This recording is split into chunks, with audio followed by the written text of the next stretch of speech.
Assalamu alaikum dear students, my name is Adil Ashraf and I am your English teacher. As in the last lecture we learned about tenses. I told you why do we need tenses and what are tenses. And today we are going to start our first tense, and that's present indefinite.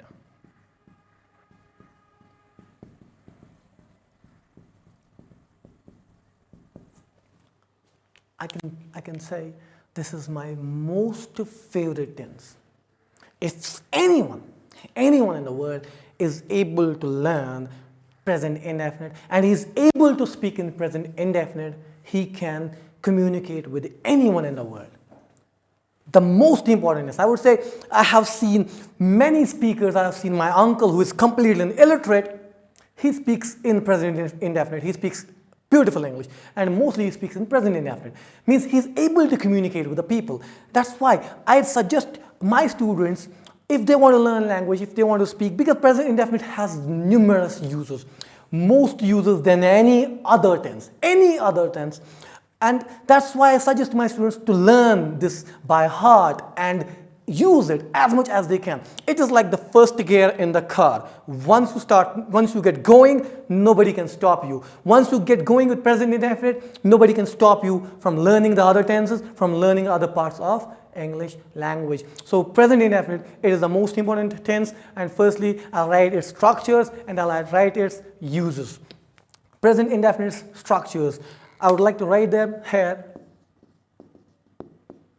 The structure for positive sentences is subject, verb 1, object, and then its rule. It's very important to learn its rule, because if you don't know its rule, then you will be making hilarious mistakes like she know me, we goes there. These are incorrect statements. You should learn, you should know the tenses and their uses and its uses as well. The structure for present indefinite is present subject plus V1 plus object. You can go for a second structure as well. It has one more structure, but I would not write it now. I'll define it later on, but firstly I'll go with this. Its rule, you need to learn its rule as well. Its rule is use of S or es with he, she, it, or any singular noun.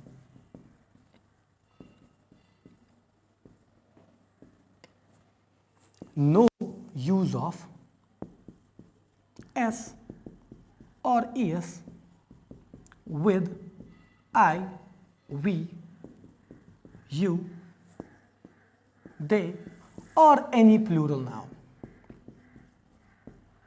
Plural noun.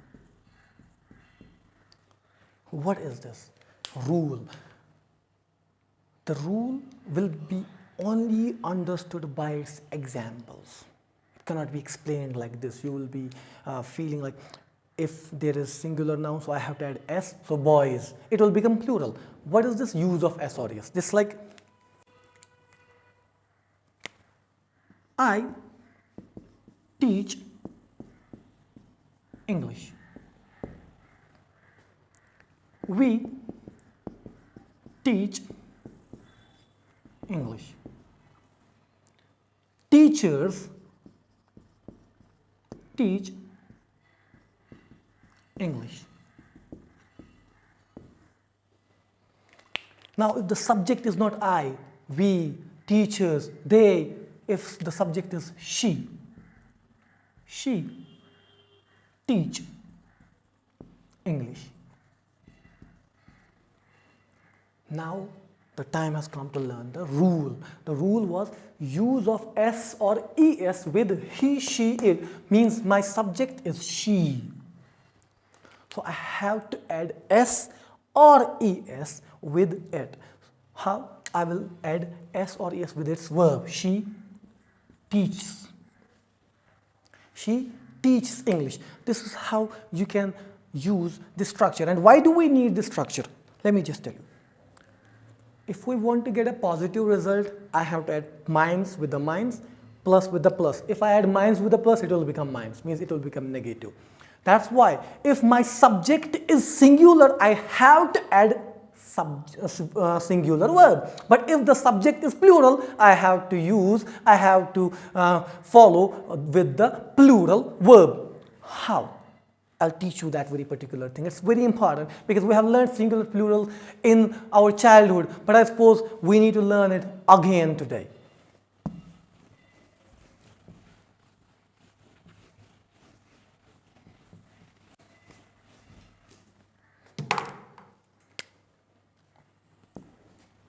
Singular, plural. For example, boy, boys. Girl, girls. Class, classes. S.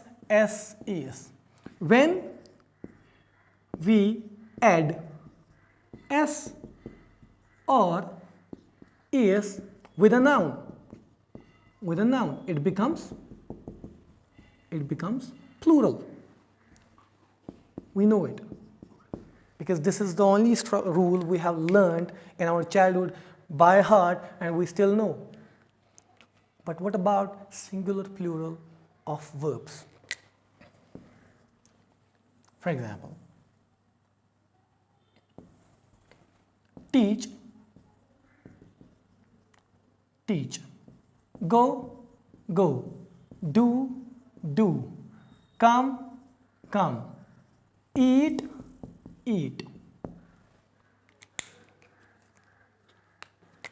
Singular, plural.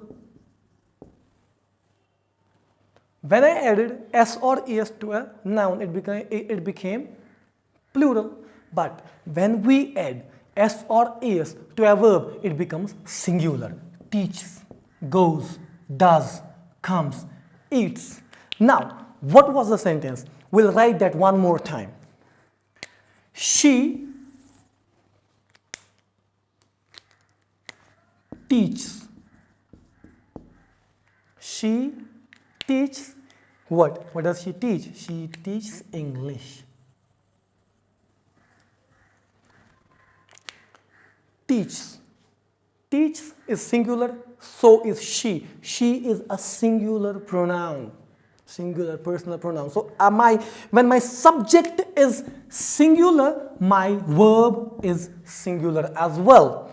But if I write, we teach English.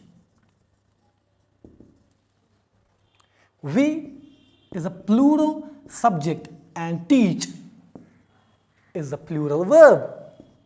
And that's why we need to learn this rule, because the subject should agree with its verb. If the subject does not agree with its verb, if I say I teaches you, the subject doesn't agree with its verb. If I say she know me, the subject does not agree with its verb. Means the sentence is incorrect.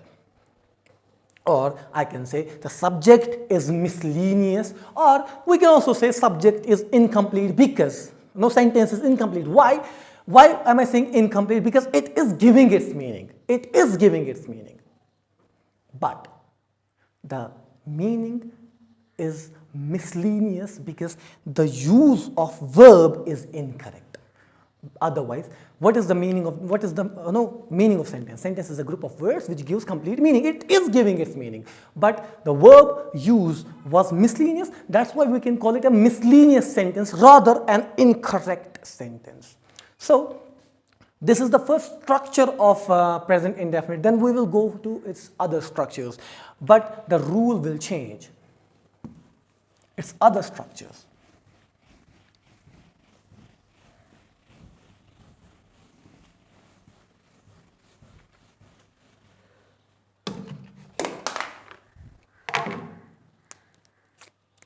Negative. As I already told you in the previous lecture, we can never make negative sentences. We can never use not without without a helping verb. And in the first sentence, I did not use any helping verb, so I could not find any helping verb there. But in the next sentence, I have to. So subject plus do or does plus not first form plus object.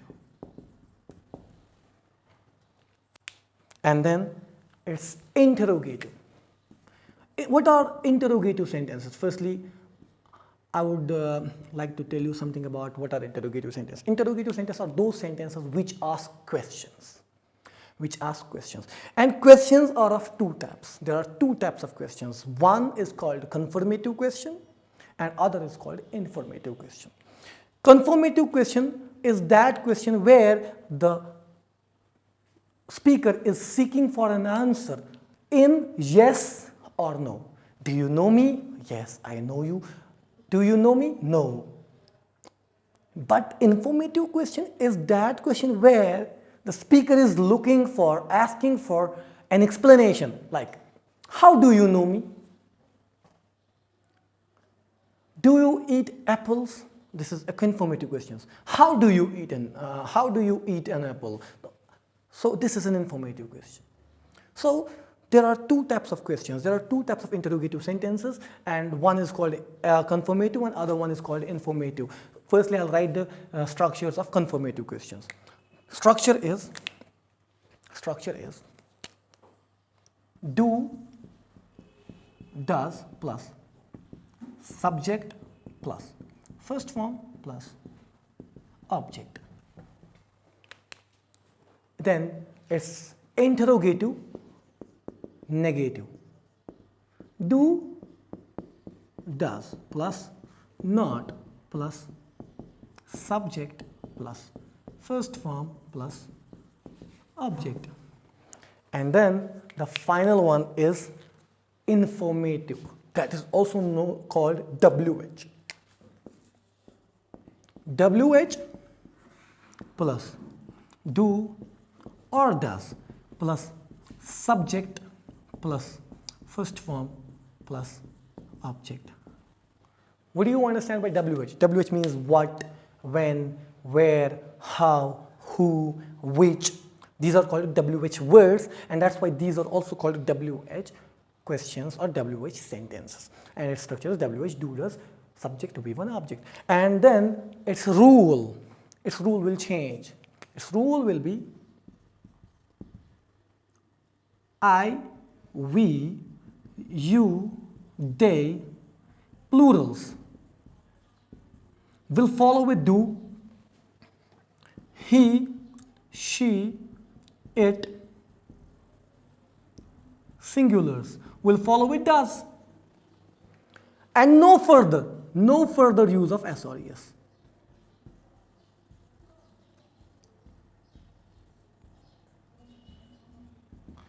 Why don't we use S or es now? Because I have already used does.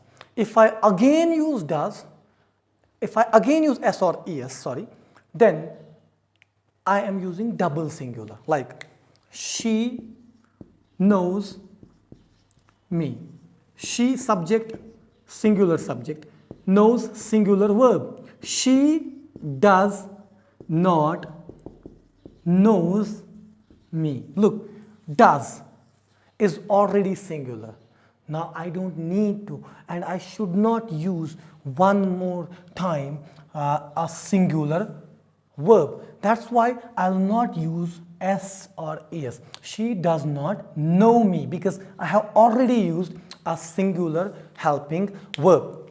Then you will have to make sentences on it, but we also need to learn its uses, and the next uses will be taught in the next lecture, inshallah rahman. So in that lecture I'll tell you how many uses present indefinite has, because it has got numerous uses, and where you can use it and how you can use it, inshallah rahman. So wait for the next lecture, inshallah rahman. I'll be getting back to you very soon. Thank you.